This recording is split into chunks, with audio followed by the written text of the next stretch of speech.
Hello, viewers, and thank you for tuning in to another short episode, solo episode of the Inkwell podcast. I am your host, Cloud from Mamoon 3.0, or I suppose technically 4.0 now. I wanted to make this rather short rant video on a principle called money maxing and why I think it's complete nonsense. I think it's BS. And there is one reason why. It's not necessarily because I think money maxing on its own just straight up doesn't work. It might work, since I do believe that men's value is based on more than just their looks. It's also based on money and status to some degree. There is a lot of debate on whether or not looks is more important than money, or if money is more important than status or status, however you want to pronounce it. But I wanted to focus on the money here because this was the part that kind of annoyed me. I think that's the best way to say it. I was watching a video from the based Pluto, and I realized like this is something that I wanted to speak on as well, because it was something that actually kind of irritated me when well, maybe not when I first heard about it, but as I gave it more thought, it started to get on my nerves a lot. I remember when I was younger, my dad told me that, oh, once you get a house, a car, money, girls will like you. And I didn't think much of it at first, but then, like, over the years, I started to think more about it. And, like, it might be true to a degree, but why? Right?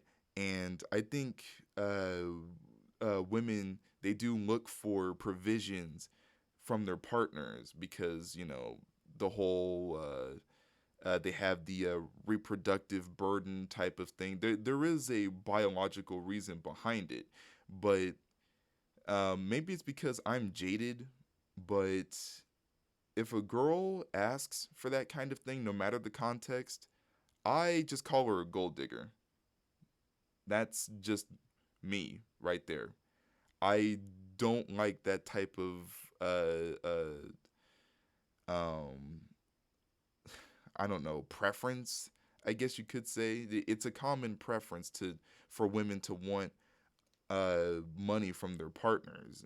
I think everybody understands that, but with the way hypergamy works these days, you know what they say, hypergamy floats, right? Meaning the higher a woman's status gets, whether it be because of money or, looks or whatever, the better you have to be in order to register on her radar.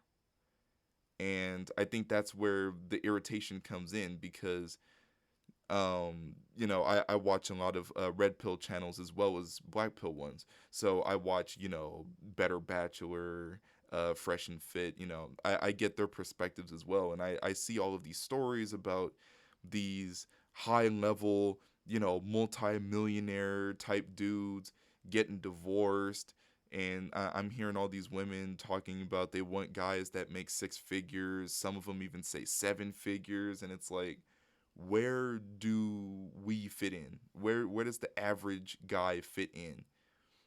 And more to the point, if, let's say, I am just who I am right now, and I money max, I increase my financial stability, wealth, whatever the term is, but I literally do not change as a person at any point during that process. The only thing that ever changed about me was how much money I have, how many resources, or the amount of resources that I'm able to give to the woman.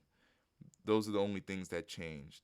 And then all of a sudden she's interested in me, right? I'm not saying that women have to date total bums, but at the same time, their expectations do not line up with reality on that level. They always seem to want more than what is necessary.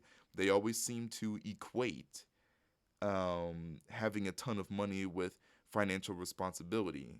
When actually Fresh and Fit said this, and I do agree with this, that financial stability doesn't have that much to do with how much money you have. Obviously, there is a correlation, but it has more to do with your decision making, what you choose to do with that money.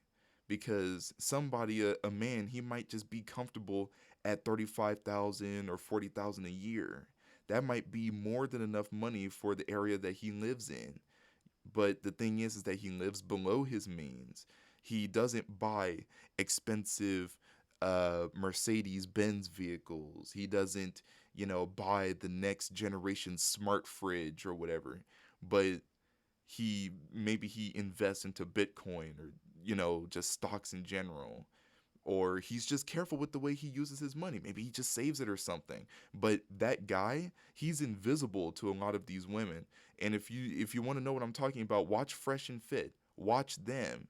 They I honestly think Fresh and Fit to some degree is kind of black pilled, but maybe they just don't realize it. They sound black pilled to me sometimes.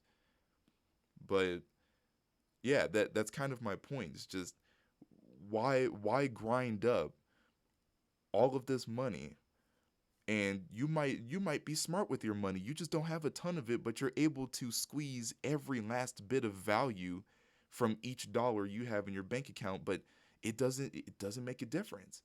It doesn't make a damn difference because you're just not making enough money.